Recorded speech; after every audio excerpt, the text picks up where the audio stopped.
Mesdames et messieurs, bienvenue à toutes et à tous dans cette nouvelle vidéo Mythes et Légendes. J'ai vu que vous avez complètement apprécié l'épisode 1 du Loch Ness et je vous remercie énormément pour l'accueil que vous avez fait à cette nouvelle série. J'ai pas mal d'épisodes en préparation sur plein de sujets différents et j'ai vraiment trop hâte de vous faire découvrir tout ça. Aujourd'hui pour l'épisode 2, on va parler d'un mythe et légende mais qui n'est pas forcément un mythe au final. On va parler de Jack l'Éventreur, un homme qui a tué plusieurs personnes dans la ville de Londres. Et actuellement on est dans la ville de Londres, on est dans cette ville. On va faire tout un reportage par rapport à tout ce qu'a fait Jack l'Éventreur, mesdames et messieurs. C'est maintenant, c'est tout de suite.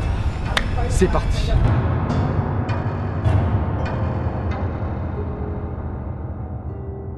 Londres est à la fin du 19e siècle la plus grande ville du monde occidental. C'est pourtant là, près de Whitechapel, qu'une série de crimes atroces commis contre des prostituées va tout d'un coup lever le voile sur l'envers obscur de la société britannique. Aujourd'hui, j'ai donc décidé de partir sur les traces d'un homme emblématique. Si emblématique que certaines personnes le pensent imaginaire, j'ai nommé Jack l'Éventreur.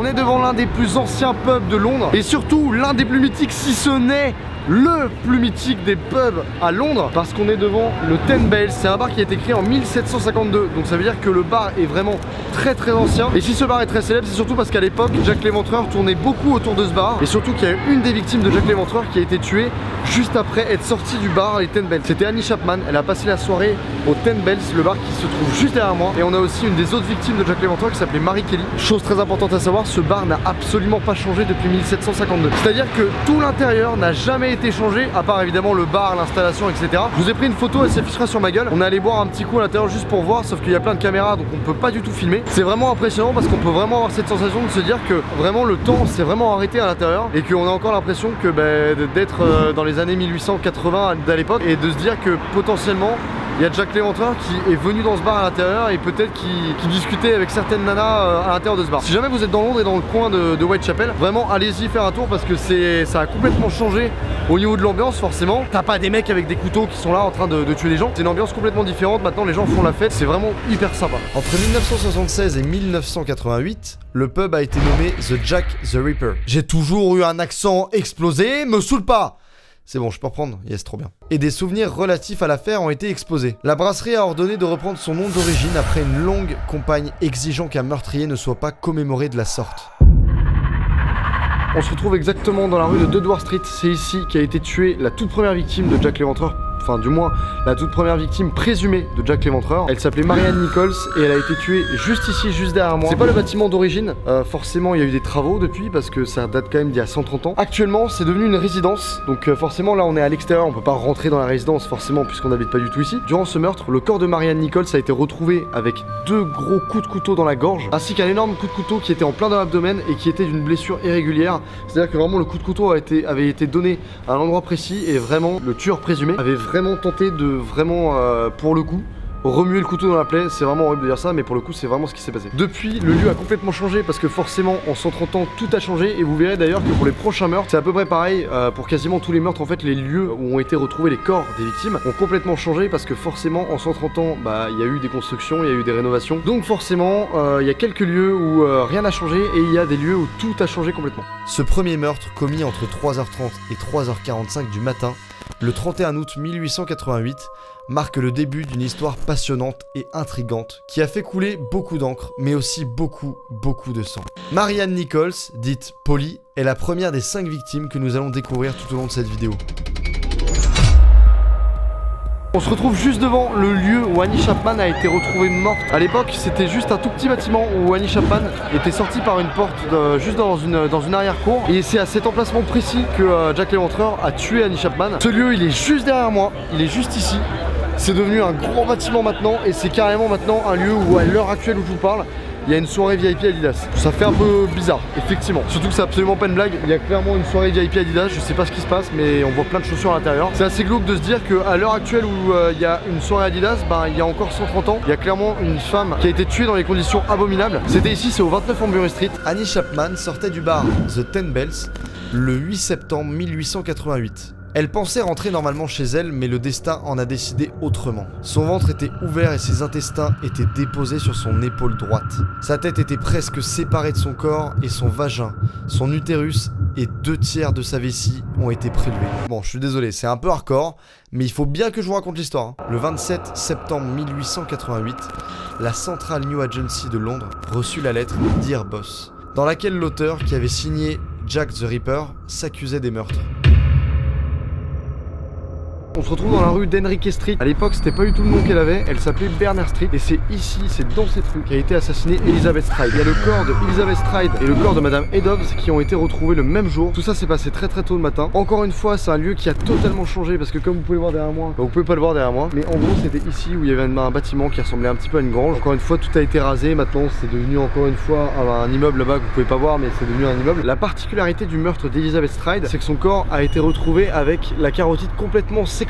Mais en revanche, comparé à tous les autres meurtres que Jack l'Éventreur a pu commettre, il n'y avait absolument aucune trace sur l'abdomen, alors que c'était un petit peu entre guillemets sa signature. C'est pour ça que par rapport à ce meurtre là, il y a pas mal de gens qui disent qu'il aurait pu éventuellement être dérangé au moment où il était en train de commettre le meurtre. Est-ce que c'était vraiment Jack l'Éventreur qui a commis ce meurtre? Est-ce qu'il s'est vraiment passé quelque chose? Est-ce que Jack l'Éventreur a vraiment été interpellé par quelqu'un? Est-ce qu'on le saura? On ne sait pas.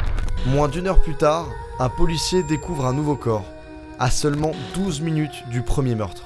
Cette fois-ci, son visage et son abdomen étaient mutilés et ses intestins répandus sur son épaule droite. Son utérus absent. On se retrouve tout de suite sur le lieu du crime. Mesdames et messieurs, on est actuellement à Mitre Square ou Mitre Square. Mon accent anglais est horrible, je suis désolé. C'est l'endroit où il y a eu le moins de changements, et je dis bien le moins de changements. Je dis pas que rien n'a changé, mais je dis c'est l'endroit où il y a eu le moins de changements comparé à tous les autres lieux. Des corps des victimes de Jack l'Éventreur ont été retrouvés. À cet emplacement, c'est la 4e victime de Jack l'Éventreur qui a été retrouvée ici, c'est-à-dire Catherine Eddowes. C'était durant la même nuit. Catherine Eddowes a été assassinée juste 3/4 d'heure après Elizabeth Stride, qui a été retrouvée juste avant, comme on a pu le voir tout à l'heure. Un tout petit peu plus tard, il y a un fragment ensanglanté du tablier de Catherine Eddowes qui a été retrouvé sur un des murs de Goulston Street. Et sur ce mur, il y avait un écrit qui s'appelle d'ailleurs le graffiti de Goulston Street, qui est quelque chose de très connu, qui était un écrit pour un juif, pour des juifs ou contre les juifs, on ne le sait pas du tout. Justement, il y a pas mal de théories par rapport à ça. Il y a certaines personnes qui ont essayé d'écrire le graffiti et chaque professionnel avait sa propre théorie. Il y en a qui disaient que c'était un écrit qui était pour soutenir les juifs, il y en a qui disaient que c'était un écrit qui était contre les juifs. En plus de ça, il n'y a absolument aucune preuve qui prouve du coup que le graffiti a été fait de la part du meurtrier, c'est-à-dire Jack l'Éventreur. Du coup, quand les policiers sont venus sur place et ont vu le graffiti, ils l'ont tout de suite effacé, malgré qu'ils pouvaient le garder pour preuve, sachant que je le rappelle, Whitechapel à l'époque était un quartier qui était énormément peuplé de juifs. Et donc du coup, les policiers savaient que ça pouvait amener à de très grosses émeutes, mais aussi de très grosses répercussions. Maintenant, dans la vidéo, il y a sûrement un croquis qui s'affiche où vous pourrez voir la place où a été retrouvée Catherine Eddowes à l'époque où elle avait été assassinée par Jack l'Éventreur. C'est clairement à peu près à cet endroit-là que Catherine Eddowes a pu être retrouvée morte. Alors c'est un peu glauque, mais je trouve ça absolument fou et c'est vraiment hyper, ça met dans un mood complètement très bizarre. On se dit que clairement c'est ici que y a une femme qui a été tuée d'une des façons les plus horribles possibles. Ce fragment de tablier sera très important pour la fin de la vidéo. Par ailleurs, le maire de la Cité de Londres et la police offrirent une récompense de 500 anciens livres, soit environ 50 000 livres d'aujourd'hui, c'est-à-dire 58 000 €, pour toute information. Le 1er octobre 1888, la Central New Agency reçut cette fois une carte postale Saucy Jackie. Toujours signé Jack the Ripper, l'auteur se disait coupable des meurtres du 30 septembre et annonçait que 2 victimes seraient tuées presque en même temps. Est-ce que c'était une coïncidence? Non, je pense pas, non. Le 16 octobre 1888, la lettre From Hell d'une personne s'accusant des meurtres fait surface. Cependant, l'écriture et le style diffèrent de la lettre et de la carte postale précédente. La moitié d'un rein avait été remis en même temps que la lettre. La 5e personne assassinée, c'est Mary Jane Kelly. Elle a été retrouvée morte sur son lit au 13 Myler Court. À l'époque, du coup, Mary Jane Kelly habitait ici et maintenant c'est devenu vraiment totalement différent. C'est devenu des locaux, je sais même pas ce que c'est exactement. Il y avait une rue ici en plein milieu. La rue a été complètement effacée par le bâtiment qui s'est construit juste dessus, ce qui fait qu'il n'y a plus du tout aucune trace du lieu où est morte Mary Jane Kelly. Justement, je crois qu'il y a encore un autre guide qui sont aussi regarder pour Jack l'Éventreur, voir les les meurtres et tout ça. La preuve que ça intéresse énormément de monde et c'est normal parce que c'est un sujet hyper passionnant et c'est comme je l'ai déjà dit depuis le début de la vidéo, c'est un sujet que j'ai toujours voulu traiter. Pour moi c'est juste vraiment trop cool de pouvoir être là. Maintenant on peut voir que du coup le futur a écrasé le passé et que du coup maintenant bah, tous les lieux ont quasiment tous été effacés. En tout cas moi c'est un sujet qui me passionne énormément, j'espère que ça vous passionne aussi parce que c'est toujours difficile de traiter ce genre de sujet sur YouTube par rapport à ce que je fais aussi sur YouTube. Mais j'espère que ça vous intéresse quand même autant que les vidéos humoristiques. Si jamais c'est le cas, n'hésitez pas à mettre un pouce bleu parce que même si c'est con, ça me permet quand même de savoir si vous avez bien kiffé la vidéo ou pas. Le 9 novembre 1888. C'est la date du dernier meurtre ajouté au dossier. La prostituée Mary Jane Kelly a connu le meurtre le plus barbare. Sa cavité abdominale fut ouverte et tout fut répandu dans toute la pièce. Ses seins avaient été amputés, son visage mutilé et ses cuisses en partie découpées. À l'époque, le tueur ou les tueurs ne furent jamais identifiés et les meurtres jamais résolus. Le mystère qui entoure l'assassin ou les assassins permirent au personnage de Jack l'Éventreur de prendre de l'ampleur dans l'imaginaire collectif anglo-saxon. Les plus malins auront entendu que j'ai dit à l'époque, car oui, 130 ans après, l'identité de Jack l'Éventreur a enfin été révélée. Il s'agit de Aaron Kosminski, un barbier polonais qui a terminé sa vie en asile. Cette découverte a été permise grâce à des analyses ADN effectuées sur un châle prélevé sur le corps de Catherine Eddowes. Jerry Llewellyn de l'université de Liverpool et David Miller de l'université de Leeds ont procédé à des tests génétiques sur les descendants vivants connus du principal suspect identifié à l'époque pour pouvoir confirmer l'identité du meurtrier. Le barbier polonais faisait déjà partie des principaux suspects. Il avait subi un interrogatoire avant d'être relâché par manque de preuves. Le suspect était connu pour son état mental instable.